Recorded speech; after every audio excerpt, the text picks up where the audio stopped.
We no longer wanted to be closeted, that we wanted to live our lives in a more honest way. And that was a lot of what the decision was about. And we sat around trying to think of a symbol. And a friend of ours came up with the symbol of a stole. And she said, why don't you ask people to just send you stoles with their stories on? And for those who don't know, stoles are a long band of cloth, which are a symbol that predates Christianity. It was adopted by the Christian church as a symbol of service. So when it came time to set aside my ordination, I wanted our presbytery to know that it wasn't just us. That if we left, this problem wouldn't just go away. So I went to the General Assembly and I asked people who were friends, who were colleagues in ministry, some of whom had already lost their own ordinations, if they wouldn't send me a stole as a way that we could represent the bigger picture, the numbers of folks who were caught in the same net.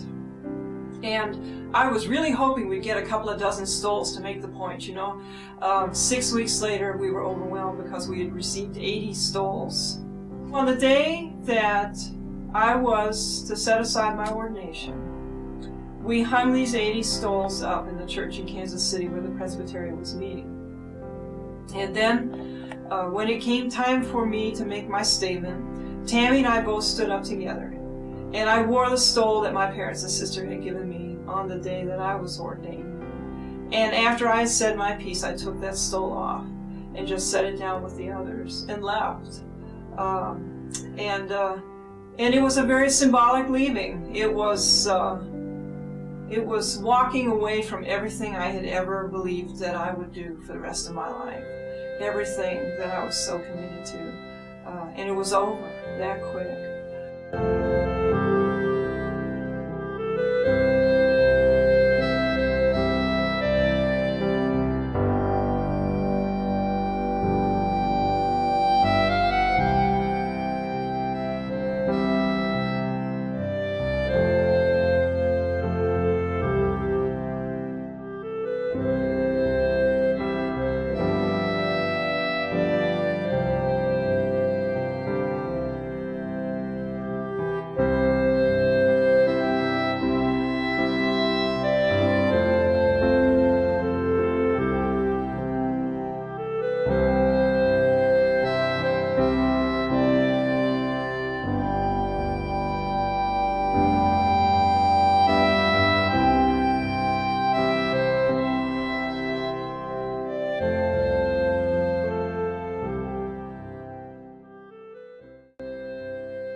The one thing we hadn't counted on was how you tell people not to send their stoles anymore.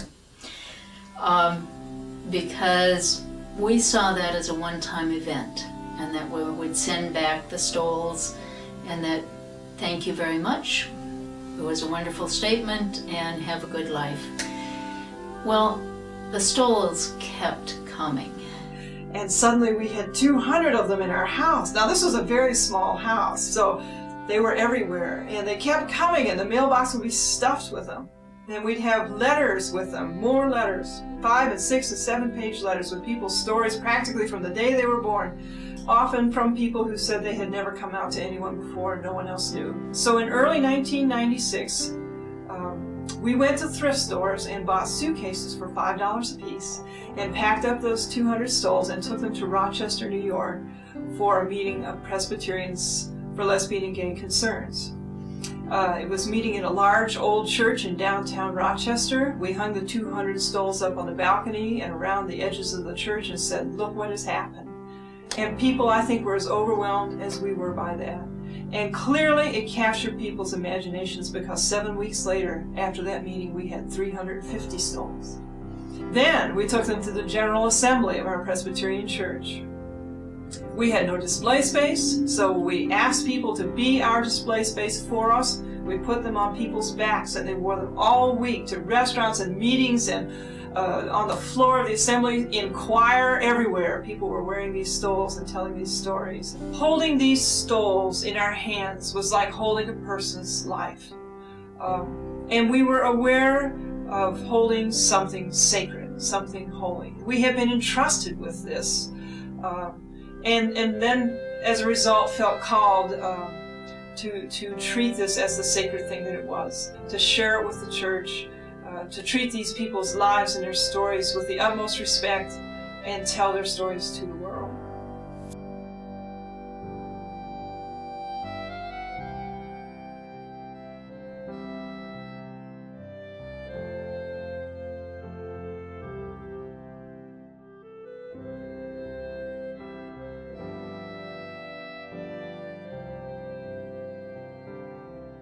Back when we were doing those dialogues, it was so easy for people to dismiss us as just being 2 or 3.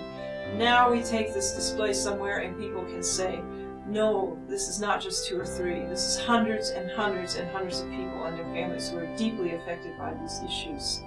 And we have been able to do that in areas where it might be hard for people to know someone who's gay because they're closeted.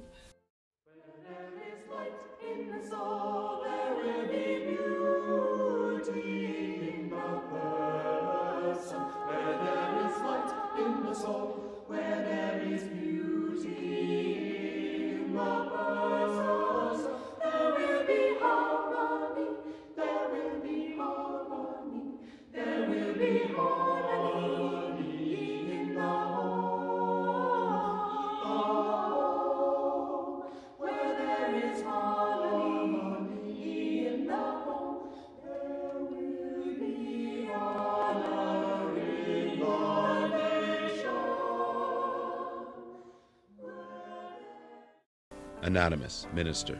Anonymous Free Will Baptist, student preacher and youth director. In keeping with my Baptist tradition, which does not include such things as stoles, please accept my usual Sunday garb, a necktie. There is more love in God than sin in us, a lesbian pastor. Jamie, my friend.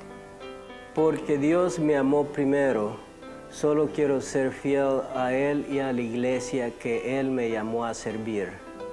Un ministro gay hispano del norte. Honoring a United Methodist probationary member who is being discontinued. Partners in life, partners in ministry, 2 gay pastors. From an anonymous gay pastor, in the hope that the church will affirm my identity in the same way they have affirmed my gifts for the ministry.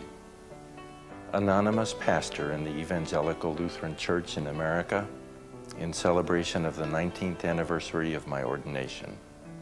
Anonymous Missouri Synod Lutheran, St. Louis. Anonymous, Wyoming. Anonymous, Atlanta, Georgia. Anonymous, a lesbian pastor.